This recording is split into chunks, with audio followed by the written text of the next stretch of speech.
And I want to show you guys the contract numbers of these guys because, Zach, especially Blake's deal. Now, the second year there is an option year, but we, of course, expect him to pick it up.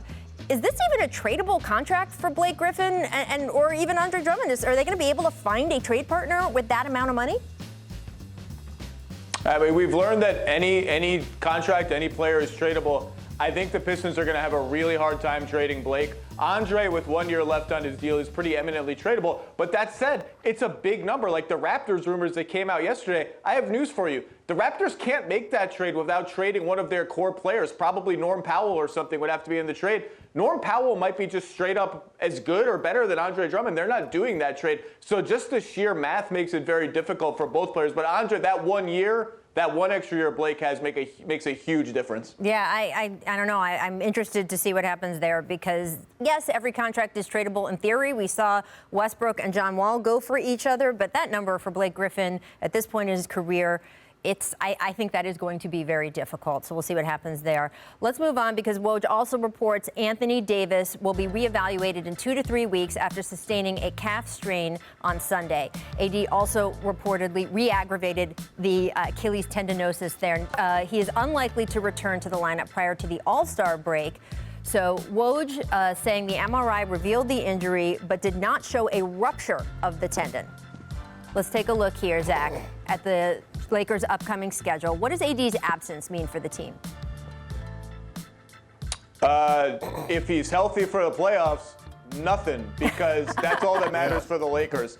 The seeding doesn't matter. If they have LeBron and they're healthy and they have AD, they're going to be fine. This team just won a championship playing in a bubble in front of 0 fans that can win without home court. That said, these are valuable minutes for Kyle Kuzma, who's playing probably the best basketball of his career. Absolutely explosive cutter, finisher on the break. And these are important minutes for other guys who get a chance to step up, like Taylor Horton-Tucker gets a chance to prove, yeah, I'm part of the playoff rotation. Caruso will get more minutes. Everybody will get more minutes. But really, as long as AD is healthy and 100% in the playoffs, this is a blip on the radar. It doesn't mean anything. I don't even think it really matters for LeBron's MVP case. It's not going to swing on how the Lakers play in these next couple of weeks without AD. It's just a matter of his health. If they get to the playoffs intact, it's fine.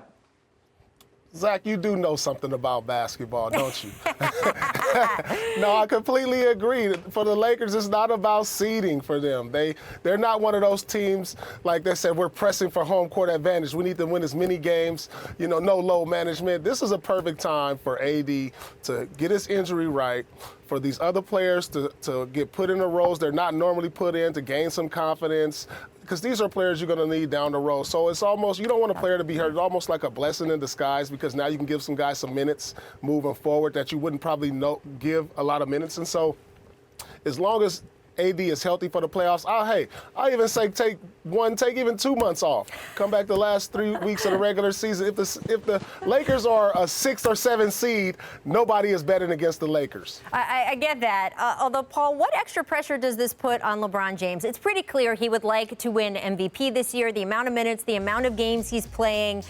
And now there is going to be extra pressure on him. And where they end up in the standings does affect the MVP balloting, doesn't it? Well, absolutely. I mean, LeBron is having a spectacular season, and moving forward, it does put a lot more pressure on him to carry the load, more so than not having an Anthony Davis. That's a glaring hole in the middle, and now you're asking LeBron to continue what he's already doing, but probably play even more minutes and even put up even bigger numbers.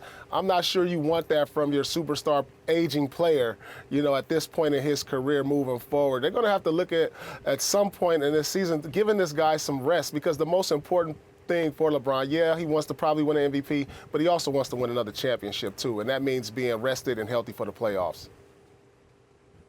Yeah, the Lakers should not increase LeBron's minutes. Just keep them right where they are. If you take a couple of extra losses, who cares? And the Lakers are 21-7. It's not like they're going to go 0-8 without Anthony Davis. They'll muddle along. They'll be fine. Their win-loss record is going to be just fine for LeBron's MVP case. And I think more than any candidate, maybe in NBA history, LeBron's MVP case is going to transcend these normal criteria that we use in terms of standing and plus minus. It's not going to be about any of those things for voters when it comes to LeBron. All right, we will watch Anthony Davis and wish him a speedy recovery. Thanks for watching ESPN on YouTube. For live streaming sports and premium content, subscribe to ESPN+.